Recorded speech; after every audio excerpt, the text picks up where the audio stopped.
Notre 79e émission ce soir, c'était Herbalizer avec le générique du Freak Show.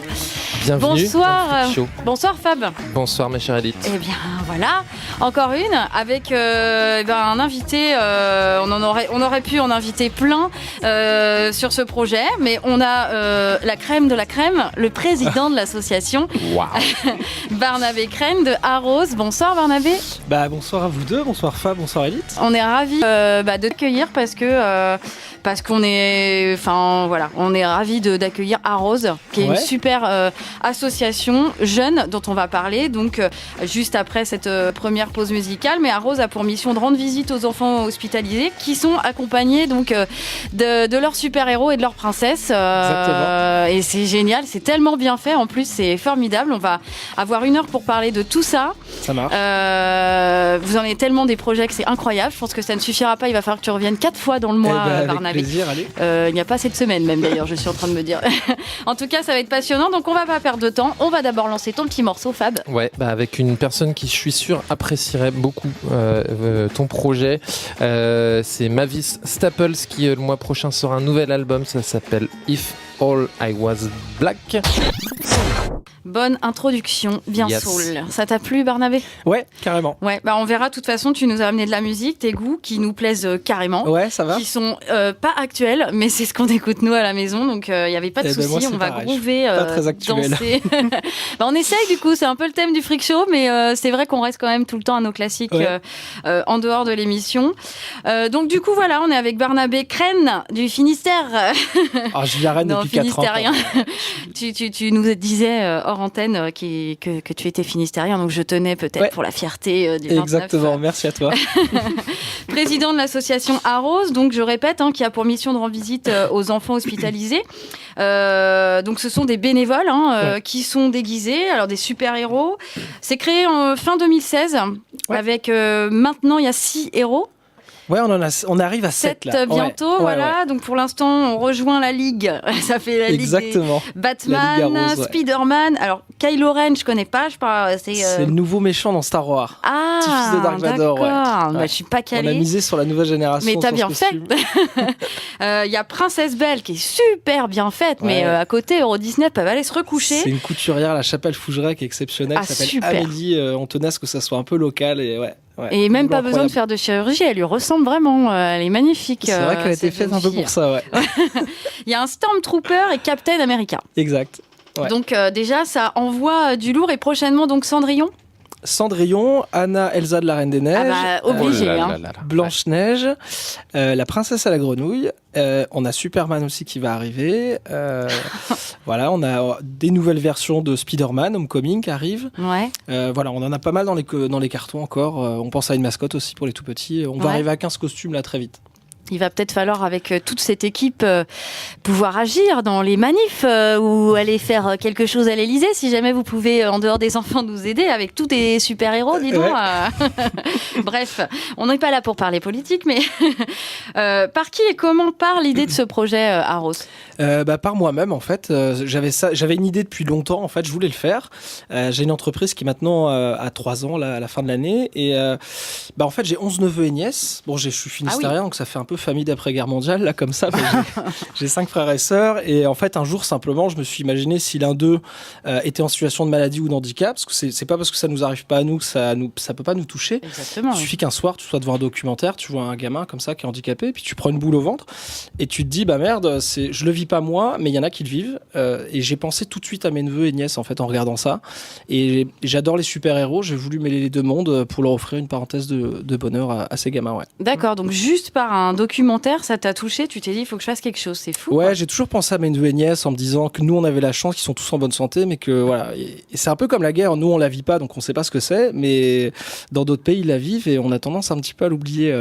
On aime bien être dans cette zone de confort, un peu à pas y penser. On aime bien oublier un peu que on le regarde à la télé, mais bon, pas plus, quoi. C'est un peu comme une télé-réalité, alors que voilà, il y a de la vraie vie derrière, donc c'est un peu ça, Et du coup, Arrose, comme on le disait, jeune, parce que créée fin 2016, elle arbore quand même une énorme équipe de bénévoles pour une si jeune association. Et ce sont qui, en fait, ces gens-là ? Tu t'es entouré d'abord de tes potes ou au début, c'est vraiment une bande de copains, copines à qui j'ai appelé pour expliquer un petit peu ce que j'avais envie de faire. Donc, on s'est vu autour d'un café au début, sur une feuille blanche, voilà, qu'est-ce qu'on peut faire, etc. J'avais déjà l'idée du super-héros princesse, un concept américain, on n'a rien inventé. Hein. Ouais. Après, bon, on a commencé à mettre ça sur le papier, on est passé à la bière après pour continuer à échanger. On a passé des nuits blanches et des journées entières avec ces copains-là, qui ont ramené d'autres amis, et puis d'autres amis, puis des gens nous ont contactés parce qu'ils trouvaient cool l'idée de faire ça. D'accord.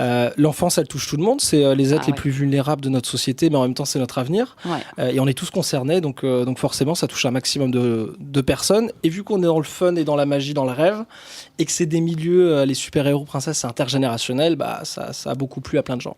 Et du coup, voilà, vous êtes combien de bénévoles maintenant ? On est une 50aine aujourd'hui, donc voilà, sur des jours choisis, 1 heure par semaine, 2 heures, des fois par mois, ils nous donnent des coups de main. Mais voilà, on a eu 50 personnes aujourd'hui à développer le projet. Une grosse équipe, du coup. Alors, il faut préciser qu'il y a des bénévoles en costume, mais il y a aussi les t-shirts rouges qui sont ces gens. Ouais, en fait, on a des pôles différents dans l'organisation, avec des community managers qui gèrent les réseaux sociaux. On a une équipe vidéaste avec des photographes, des gens qui font des vidéos. On a un pôle recrutement, on a un pôle super-héros, pôle super-princesse, le pôle mécénat pour aller chercher des dons. Voilà, on a un pôle rédacteur aussi. On sent le chef d'entreprise quand même. Hein. On pourrait s'imaginer que comme Google, tu as un immense immeuble et puis que tu as le pôle, alors que c'est une association. Ouais, mais l'idée en fait des pôles, c'était justement de donner l'initiative aux bénévoles de pouvoir porter des projets. Et en fait, on pourrait se dire c'est pyramidal le truc, parce que voilà, mais en fait justement pas du tout. C'était pour donner de la force aux bénévoles de pouvoir porter des projets. Se sentir bien utile au sein exactement. de... Ouais, c'est hyper important. Qu'ils ne soient pas passifs à suivre le truc. Ouais. Mettre en avant ces bénévoles et leur donner des responsabilités, ça les aide à plus s'investir en plus. Exactement, et c'est là où il se passe des trucs extraordinaires avec des idées qui sortent comme ça de nulle part, qui sont fantastiques. Ouais, du coup, on va en parler tout à l'heure, mais effectivement, il y a plein d'idées fantastiques. On va parler des projets plus loin dans l'émission. En attendant, Passe-temps nous dit qu'il faut faire une petite pause musicale, et c'est ce qu'on va faire. Tu nous as emmené un premier morceau, nous qu'on adore, The Kinks, avec All Day and All of the Night. Exact. Parce que tu écoutes The Kinks chez toi. Ouais, j'écoute beaucoup chez moi, et c'est aussi un petit clin d'œil à Good Morning England, le film que j'adore. C'est vrai que bon choix, excellent film. Merci. La chanteuse britannique Pete Gervais s'engage pour la cause des réfugiés avec cet artiste égyptien. The Camp rend hommage aux enfants réfugiés de la plaine de la Bekaa au Liban. Depuis que la guerre civile a éclaté chez leurs voisins syriens, le Liban fait face aux afflux majeurs de réfugiés. Et aujourd'hui, près d'1 million de Syriens se trouvent sur le territoire libanais, fuyant le régime de Bachar el-Assad et les affrontements. C'est pour aider, en fait, il est téléchargeable et achetable sur Internet, et tout va surtout à l'éducation des enfants qui sont complètement laissés à l'abandon là-bas. C'est plus qu'une simple musique, c'est un engagement pris par les deux artistes. Et puis, c'était un petit peu important de le redire parce que entre Macron sur TF1 et puis le patron de Miramax qui viole ses actrices, c'est bon, on en a déjà assez bouffé, mais pendant ce temps-là, il y a toujours des enfants qui meurent de faim et qui n'ont pas d'éducation, et ça n'est pas normal, bien plus que les perlimpinpins de notre cher président. Les croquinolesques. Il a sorti un deuxième aussi, je ne sais plus, mais... T'es énervé cette semaine? Ça m'énerve, ouais. J'ai retrouvé mon mojo, mais ça me dépasse. Donc je préfère pas m'occuper du président, mais plutôt vaut mieux. Hein, oui, puis on est là pour parler de plein de belles choses. Mais oui, du coup, c'était pour vous dire que c'était important. Allez télécharger ce morceau qui en plus est magnifique. Mais nous revenons à nos moutons, ou plutôt à nos super-héros, puisque nous sommes dans la joie, la bonne humeur avec Barnabé Crème de l'association Rose, qui, je le répète, a pour mission de rendre visite aux enfants hospitalisés avec des bénévoles costumés en super-héros, en princesses, etc. Et du coup, ma question pour la suite, c'était que il y a plein de bénévoles en costume. Quand vous arrivez le premier jour dans un hôpital, il y a bien eu une première fois. Et ce qui m'intrigue, c'est vous ressentez quoi ? Parce que tout le monde est novice, personne n'a d'expérience. Il y a peut-être des infirmières ou... Ouais, on a beaucoup infirmières dans Donc ça va, dans le déjà staff. un peu rodé. On a des pompiers, on a aussi un service psychologue en fait, avec une amie qui est psychologue en fait, du coup de profession, qui a son cabinet, et en fait qui nous suit avant et après s'il y a besoin de parler. On avait beaucoup d'appréhension au début avec moi et Pierre, le vice-président de l'association. À la première visite, justement, on savait pas à quoi s'attendre. Moi, j'ai vécu un décès quand j'avais 15 ans avec ma mère après 8 mois d'hospitalisation. J'ai mis 14 ans à refoutre les pieds dans un hôpital, et c'était justement ce jour-là où je remettais les pieds dans un hôpital. Ah oui, donc encore plus d'émotion, toi. Ouais, c'était un peu compliqué, mais c'est aussi pour ça que j'ai créé Arose, pour rendre un petit peu ça pour les enfants. Ouais. Et en fait, non, en fait, le soir, on a bu un verre ensemble et tout, on en parlait, et puis ça passe tellement vite parce qu'on est dans le rôle du personnage. Ce jour-là, on s'appelle plus Barnabé Crène, on s'appelle Batman. Ouais. Les enfants, ils nous regardent, à cet âge-là, on est Batman. Et ça passe très très vite, il y a beaucoup de tensions, mais... hyper cool en fait, et en fait du coup à la fin non on avait plus un sentiment de fierté et pas de voilà, émotionnellement ça allait très bien, on était super contents. Du coup, de toute façon tu deviens quelqu'un d'autre en rentrant là-bas, tu fais abstraction de... Ouais, et puis les gamins sont tellement matures à cet âge-là, c'est vraiment les adultes en fait qui prennent le coup hyper dur, mais en fait les enfants eux ils sont super forts, c'est leur quotidien, c'est vraiment eux les héros dans notre asso, hein. C'est vraiment eux les héros, et le personnel hospitalier qui sauve des vies, alors que c'est un métier qui est super mal reconnu, c'est un peu comme l'eau courante, c'est gratuit, c'est remboursé, donc les gens un petit peu l'oublient. On est justement en plein dedans. Bon, d'accord, j'arrête avec la politique, mais il faut savoir que les services hospitaliers sont en grave danger, donc c'est d'autant plus important. C'est le message qu'on a envie de donner, c'est de leur dire que c'est des héros qui consacrent leur vie au service des autres au niveau professionnel, c'est pas rien. Moi j'ai une entreprise depuis 3 ans, je sauve pas le monde, quoi. Donc c'est vrai que voilà, on a aussi envie de leur dire, des gens de la société civile ont envie de leur dire merci. C'est génial ce que vous faites, et de leur donner de la reconnaissance, et voilà. Et justement, vous travaillez en amont avec le corps médical comme ça, avant de faire vos interventions, vous avez eu des réunions, un travail de comment aborder les enfants, comment aborder votre entrée, qu'est-ce qu'il faut faire, pas faire. Avant de démarrer, en fait, j'ai rencontré l'association Mille et un sourires, qui est une association extraordinaire, pendant au moins 8 heures de rendez-vous avec le directeur d'antenne Jean-Pierre Rémignac aujourd'hui.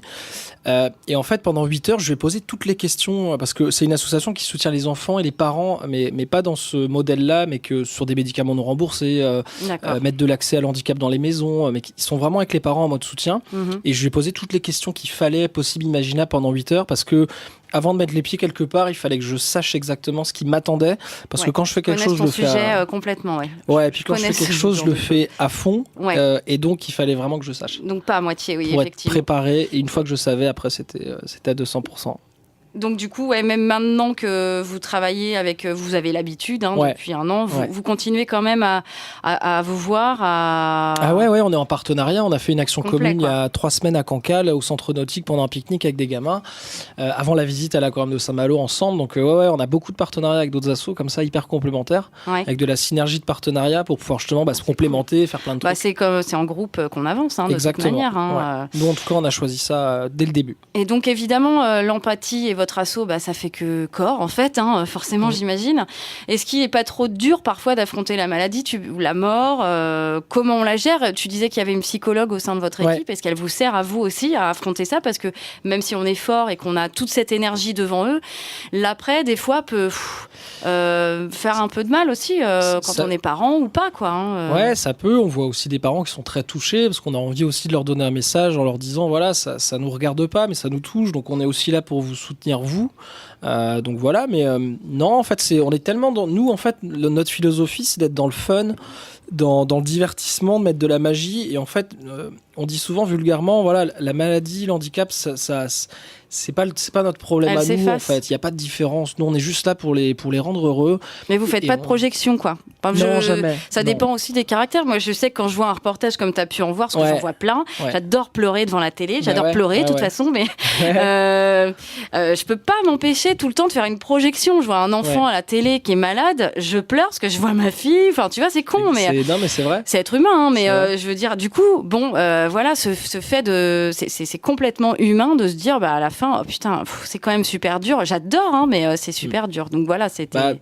Mais dans l'action, en fait, c'est l'a priori qu'on pourrait avoir, mais une fois qu'on y est, on voit tellement le sourire des enfants parce qu'ils oublient leur quotidien l'espace d'un instant, que du coup, c'est vraiment une récréation, quoi. On leur offre des jouets, on parle avec eux, et puis à cet âge-là, ils croient au Père Noël, donc forcément, ils c'est peuvent une autre croire en énergie, Batman. quoi. Ça, C'est on complètement oublie différent, complètement, ouais. Et on n'est pas là pour ajouter du problème au problème ou faire pleurer les violons, pas du tout, en fait. Donc on est dans un truc fun, où du coup les enfants c'est une vraie bouffée d'oxygène et justement ça vous donne plutôt de l'énergie plutôt que et puis leur maladie ils l'oublient complètement pendant Ouais. cette visite là, donc en fait pas du tout, et puis on est super fiers en rentrant, et puis, ça vous mais rend il y plus a des fort, moments quoi. forts évidemment. Ouais, j'imagine, ouais.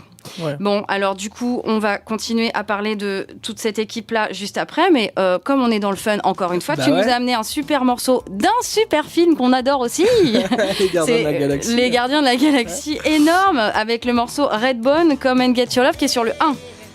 Exactement. Qui est excellent, le 1. C'est la musique qu'il faut super écouter, BO dans les Gardiens de la Galaxie, la BO est énorme. Quand on se lève le matin, c'est top. Ouais, carrément. C'est parti.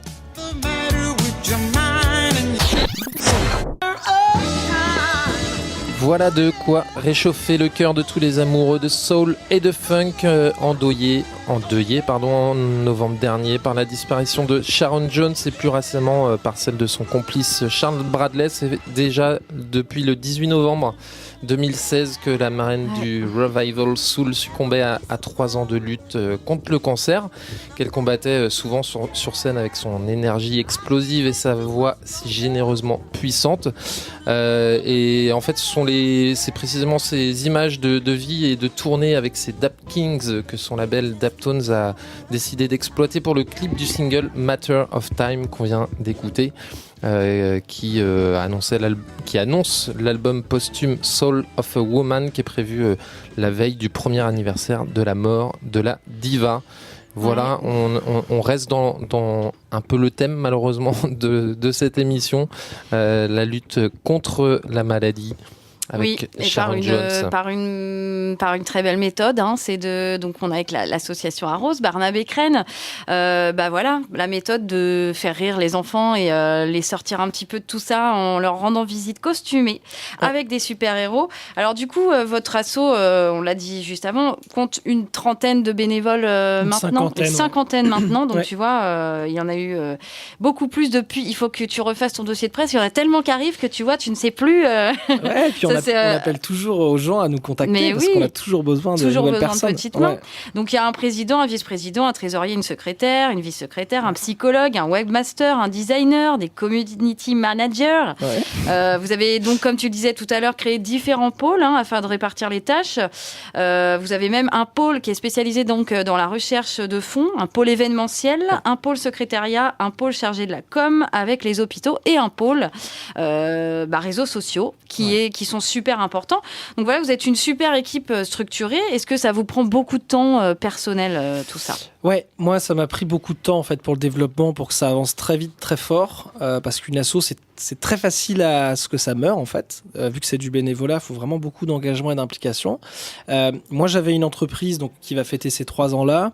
Moi le déclic en fait ça a été un moment où quand j'étais jeune, pour moi l'ambition, la réussite c'était la réussite professionnelle, une idée un peu erronée, donc j'ai mis beaucoup mon temps dans ma carrière. Et en fait, le jour où il n'y a pas si longtemps que ça, j'ai fait un très gros salaire dans ma vie, je pensais que c'était vraiment l'accomplissement de ma vie. Et en fait, je me suis rendu compte qu'à minuit une, le bonheur, il n'était pas au rendez-vous.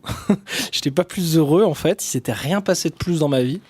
Et c'est là où je me suis dit, merde, en fait, ça n'a rien changé. Non, l'argent ne fait pas le bonheur, ça se... Exactement, ça y contribue parce que c'est un outil sympa qui permet de voyager, de vivre des aventures, mais ça reste qu'un outil, sinon ça reste qu'un bout de papier. Et donc, au bout d'un moment, ça a remis vraiment en perspective un petit peu tout ça. Et je me suis dit, travaille un peu moins pour toi, travaille plus pour les autres, et peut-être que le bonheur, il va se situer là. C'est beaucoup plus payant. Ça, on arrive à un bon équilibre, ouais. C'est ça. Ouais. Et du coup, justement, financièrement, Arrose vit de quoi ? Donc, vit pas de subventions, vit de mécénat et de dons des gens. Ouais, aujourd'hui, on a 600 adhérents, en fait, des particuliers qui nous ont donné 10 € en fait, pour nous supporter dans ce projet-là, donc sur notre site internet avec notre cagnotte Litchi. Ouais. Et on a eu aussi beaucoup d'entreprises qui nous ont rejoints en tant que partenaires pour nous soutenir. C'est assez pragmatique, quand on finance, c'est un costume, c'est une robe de princesse, donc c'est assez... Voilà. Justement, combien ça coûte un costume ? Parce qu'on ne se rend pas compte, mais ça coûte extrêmement cher. Ouais, on est assez puriste, donc c'est entre 1500 et 5500 € le costume. Ouais, c'est énorme. Moi, quand j'étais petit, il y avait la fête de fin d'année à Noël de maternelle, et le costume du Père Noël était tellement pourri que j'ai reconnu mon père. C'était la fin de mon enfance. Oh la loose. Le père qui dit ah mais papa, oh merde, ça y est, il croit plus au Père Noël.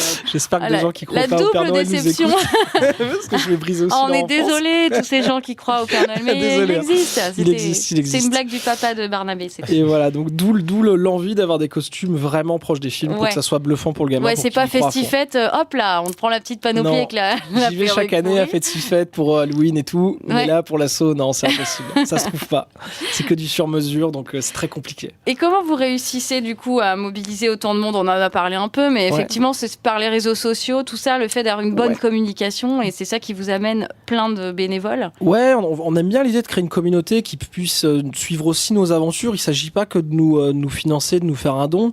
On aime bien que les gens nous suivent, ils nous accompagnent un petit peu et qu'ils voient un petit peu tout ce qu'on fait. On aime bien dire ce qu'on va faire et faire ce qu'on a dit qu'on allait faire. Ça, c'est une réplique purement finistérienne d'un mec qui a du caractère. Et du coup, on aime bien que les gens viennent liker la page Facebook et suivent un petit peu tout ce qu'on fait au quotidien. Voilà, ça c'est quelque chose qui nous touche toujours, les messages de soutien, et voilà, que les gens nous suivent. Et on n'hésitera pas à partager tout ça. Faut aussi dire, on donnera tous les liens, qui a un super site internet hyper bien entretenu, hyper clair. Là, c'est chouette. On voit aussi tous les moments que vous passez, parce que même si on l'a pas beaucoup dit, vous allez dans les hôpitaux, mais vous allallez aussi à domicile, beaucoup à domicile d'ailleurs, chez des enfants. Et ça, c'est super aussi, quoi. Ben ouais, parce qu'on s'est rendu compte que les enfants venaient à l'hôpital, mais n'y restaient pas toute leur vie, et qu'en fait, à un moment, il y avait, heureusement, et moi, il y a eu des déclics. Dès le début, on voulait le faire, mais un jour, une maman me dit, je suis un peu emmerdée, mon enfant part lundi, vous venez mercredi, je suis content qu'il parte, mais en même temps, j'aurais bien voulu mercredi, enfin, tu vois un petit peu le deal, le truc horrible. Et on lui a dit, mais attends, on va venir à la maison. Là, vendredi, on sera à domicile pour un enfant. C'est un moment aussi, il y a de la solitude. Si on n'a pas de frères et sœurs, c'est très compliqué. Et puis c'est encore mieux de recevoir Spider-Man à la casa, quoi. C'est des visites surprises pour les enfants et tout. Donc on vient avec des jouets, on passe une heure et demie avec lui. Voilà, il faut bien, évidemment, je pense que les gens vont s'en douter, mais il faut quand même le dire que tout est bénévole, c'est-à-dire que et tout est gratuit. C'est ça que je voulais dire. Personne ne loue Batman et Superman. Hein. Vous venez, c'est gratuit pour les parents. Personne. Exactement, ils peuvent nous appeler. C'est hyper important de le dire. On fait toute la Bretagne, on peut aller jusqu'à Angers, Laval. On nous a proposé Cherbourg samedi dernier, on accepte. Un héros, il répond toujours présent. On est une bande de copains, donc ça nous dérange pas du tout. C'est une belle aventure. Mais je veux garder la pureté du truc. Donc je ne toucherai jamais un centime de ma vie, et on peut bien m'entendre, c'est une parole. Jamais, parce qu'on perdrait la pureté du truc. On dirait le message de Facebook. Facebook sera toujours gratuit et le restera toujours. Attention, signé Marc Zug. On va faire une petite pause musicale, Barnabé, avec Rust Jukes. Alors là, on part dans l'actuel, plutôt, et le hip-hop fit Malika et Cyrus Malachi avec le morceau I Will Have Nothing. M'intéresser en fait au chanteur Rami et Sam qu'on a écouté avec PJ Harvey m'a fait découvrir en fait la rappeure libanaise Malika. Et oui, c'est la magie de la fouille musicale quand on est curieux. Et je suis donc de fil en aiguille tombée sur ce morceau issu du nouvel album du rappeur de Brooklyn Rust Jukes, qui a sorti international en septembre dernier avec un nombre d'invités incroyable tant en MC qu'en producteur.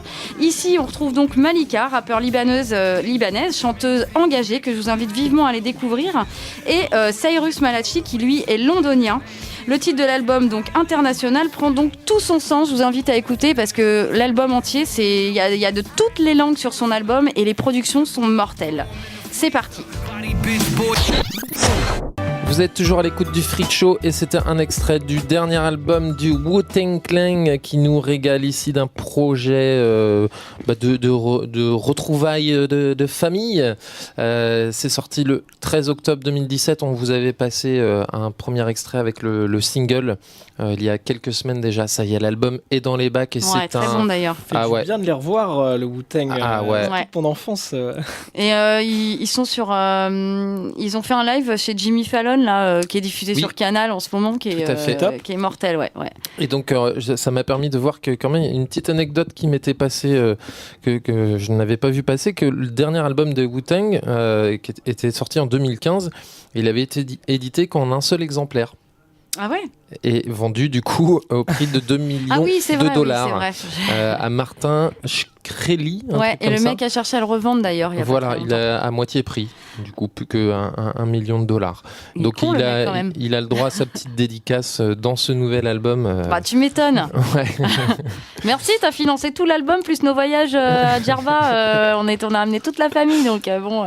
Donc pour ceux qui aiment donc le Wu-Tang, c'est juste dans la continuité de ce qu'ils font, c'est du pur son à l'ancienne. Pur groupe rap. Un régal. Merci Fab.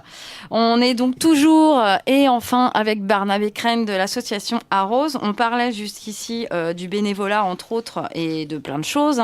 Vous êtes nombreux. Ma dernière question sur ce volet c'était, et on ne restera pas longtemps dessus, mais est-ce que vous comptez salarier des bénévoles à un moment parce que ça va prendre beaucoup d'ampleur sûrement et idéalement, une personne, dans quelques temps, on verra la progression au niveau de l'afflux financier du projet.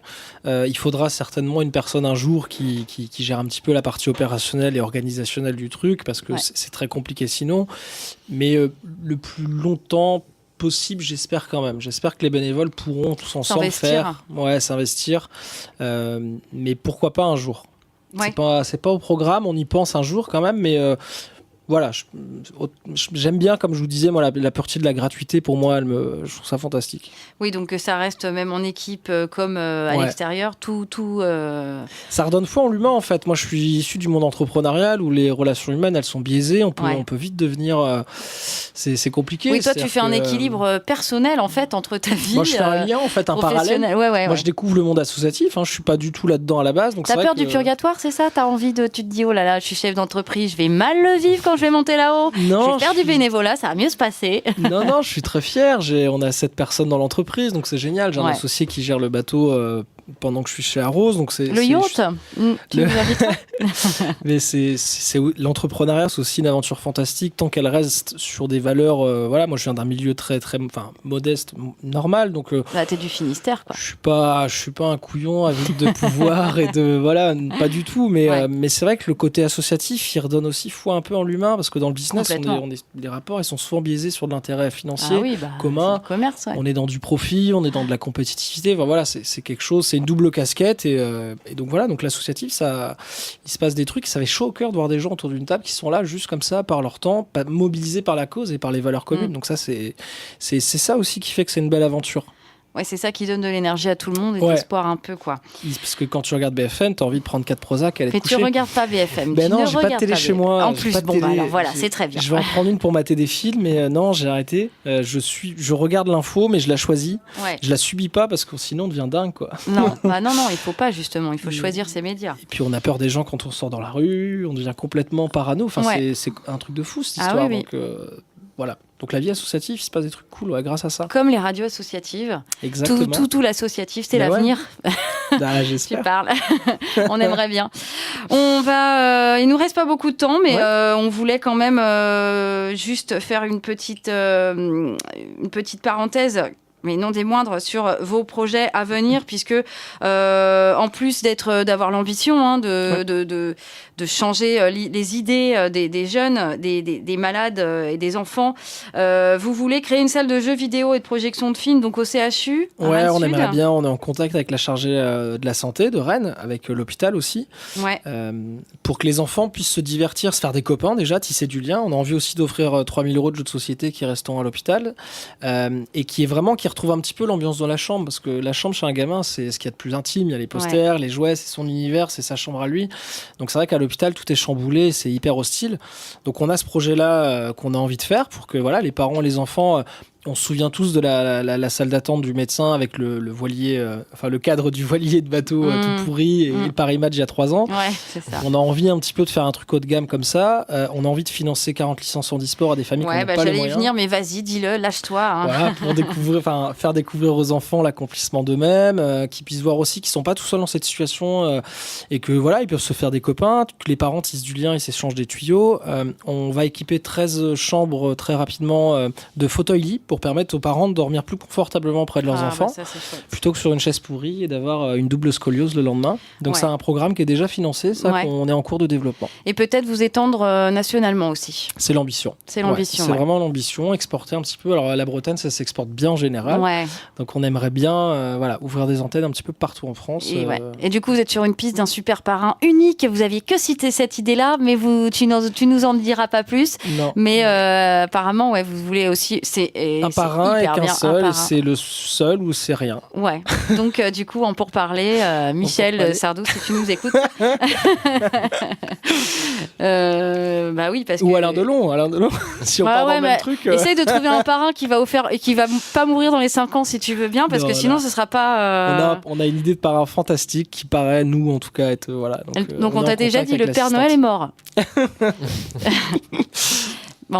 Bon, écoute, tu feras comme tu veux, tu nous diras en secret. Quand ça sera fait, ouais.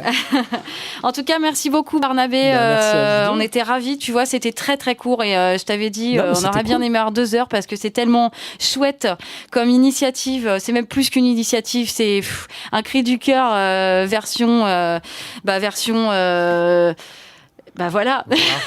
Non mais concrète. C'est concret. Je trouve ça génial et on est à fond avec votre association. Donc n'hésitez pas à revenir dès que vous avez du nouveau ou des événements ou quoi que ce soit. Grand plaisir. J'habite pas loin en plus à pied, donc tu vois, je peux venir quand tu veux. C'est formidable.